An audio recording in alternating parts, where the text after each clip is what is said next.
Hello, everyone. Thank you for being with me today. And yesterday we had a great press conference and talking about putting a lot of bad guys in jail who were selling fentanyl, and we know we save people's lives by taking that much fentanyl off of the street and holding those people accountable. But we also were protecting lives in these operations, and I wanted to highlight a series of arrests that we've made of people in a position of public trust. Now, the community is always supposed to be able to trust school teachers, nurses, doctors, law enforcement officers to do the right thing under every circumstance, ministers, people taking care of other people's children. So here's how the new year greeted us. I want to introduce you to Brian Adams. He's 33 years of age. He is a high school teacher, or was, at Kathleen High School, where he taught math and geometry. He had an aide that was in high school, and this aide was invited to come live with Brandon and his wife. And Brandon engaged in consensual sex with this young lady while she was a student and he was a teacher. He was also the varsity basketball coach. Superintendent Hyde has clearly shown his frustration and his disgust with his arrest, but the reality of it is, once again, we've got a school teacher in a position of authority over a student and is engaged in sex with a student. We are doing everything we can to provide services for the young lady, and certainly Brandon Adams will be held accountable. He was booked in the jail and has been released. Well, on the very same day, we were working an investigation, and we caused the arrest of Richard Shaw, who's 69 in Riverton, Wyoming. Richard Shaw, on January the 4th, was taken into custody by the authorities there, working with us. He is a worship leader at a church, and he's also the children's leader. The name of the church is Under Command Ministries, and he's charged with 2 counts of lewd molestation on a child under 12 years of age.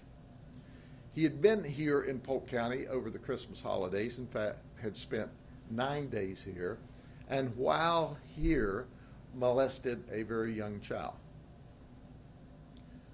We started this investigation, and we've discovered at least one other person that in the past history he has molested as a child. The Fremont County authorities are currently screening and asking for anyone else who may be a victim of this person or their parents to come forward. He apparently has been in ministry, in children's ministry or youth ministry at several churches in the Wyoming area. But he's under arrest and in custody in Riverton, Wyoming, and he'll be extradited here, and certainly we anticipate that he's going to face charges in Wyoming as well. When asked during the course of the investigation, should we trust you with a child? He said, no, I wouldn't. This guy is an evil person. Anyone that would lay their hands on very young children. He is a pedophile. He is a child predator. He is very dangerous. And we have him locked up where he cannot hurt children. So that was January the 4th. Fresh back from Christmas and New Year's holidays, and we go, well, what else can happen? Well, here's what else can happen. This is Skyler Reddy. He's 20 years of age. He's from Fort Meade. He's the frost-proof juvenile baseball coach, or he was. He is not a teacher of the school, at the school. However, he was in a dating relationship with a student at Frostproof High School when he was a student there. Now, as I understand, that he's a basketball player, or was, for Warner University. That's what I'm told. And he's also the juvenile basketball coach, or was, at Frostproof.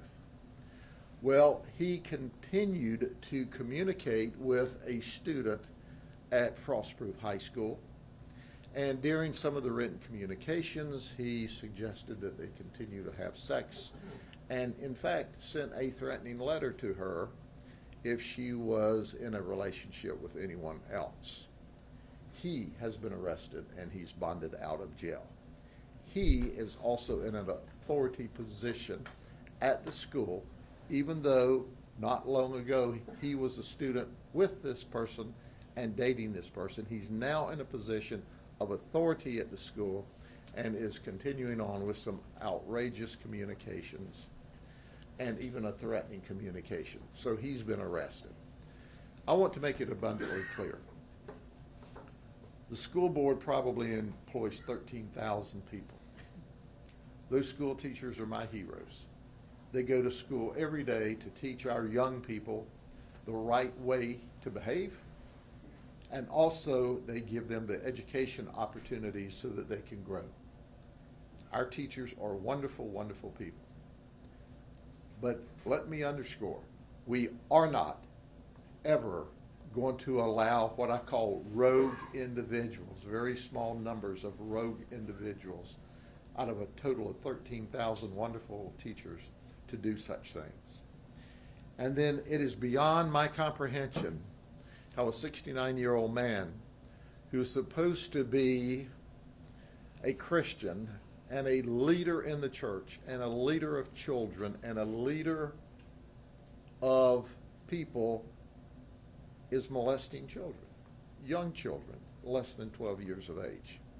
We will, in every instance, hold these people accountable, and we will work with the state attorney's office to ensure that they don't have access to children and are they're held accountable because of their leadership role or their authority role, and at the same time use that authority role inappropriately and outrageously.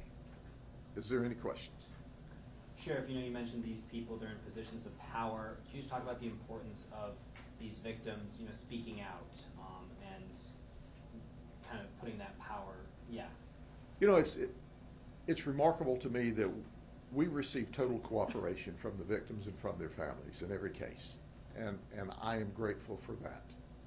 But when we take positions of power and or authority, then what we as society do is trust our children, our grandchildren, into their hands to teach them the right way, to coach them the right way, to do the right thing.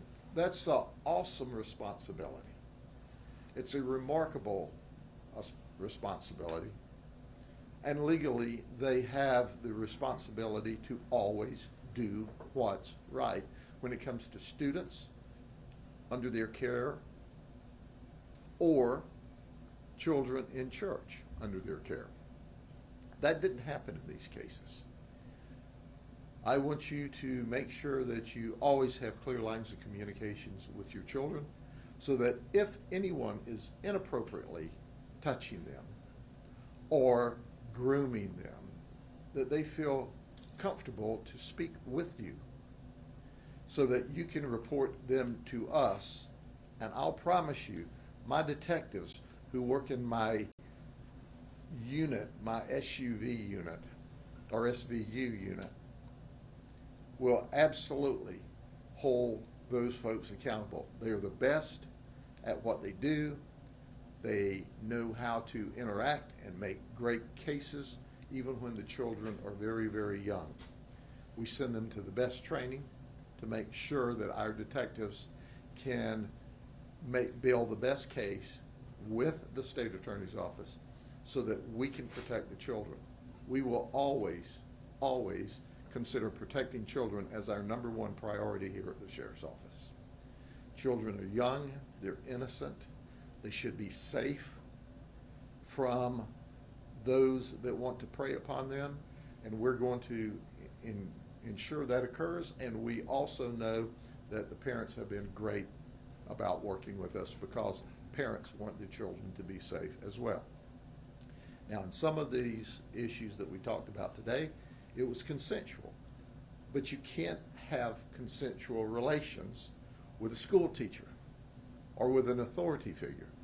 It is against the law for the teacher to do that with students.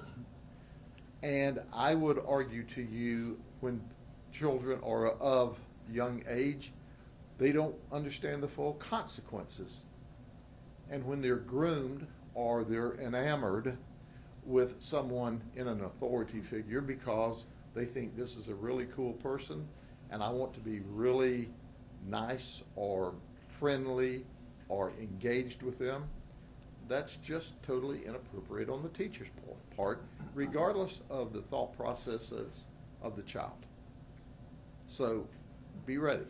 We've always got a room at the county jail for those that want to mess with children.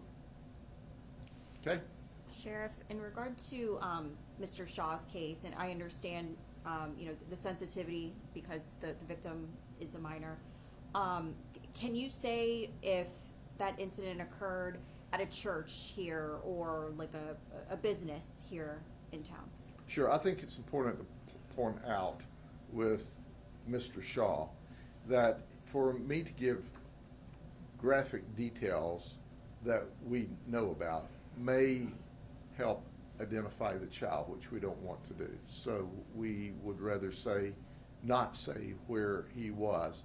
But I can tell you that if he was here with your child in that 9-day period or any other time in the past, we should know about that if anything inappropriate has happened. And how will we find out? If you have a conversation with your child that may have been around him. He admitted that children weren't safe around him. In terms of Reddy's case, can you provide a little bit more information about how the information became known? Like, who did the victim, disclose the information to, and how, or anything like that? Well, there were text messages that we became aware of, and that's how the investigation started. And during the text message, there was, among other things, a written threat. And quite frankly, that's how we came to know about it. Now, obviously, we're not going to disclose who we heard that from, but we have the text messages, and we have a confession that, yeah, this occurred. And this guy, who was a student at Warner, was a former friend during high school, but he didn't recognize that his role had changed when he became an instructor, assistant basketball coach at the high school. Do you know how long that relationship went on for when it started? I do, but we're probably not going to talk about that today. Okay? Thank y'all very much.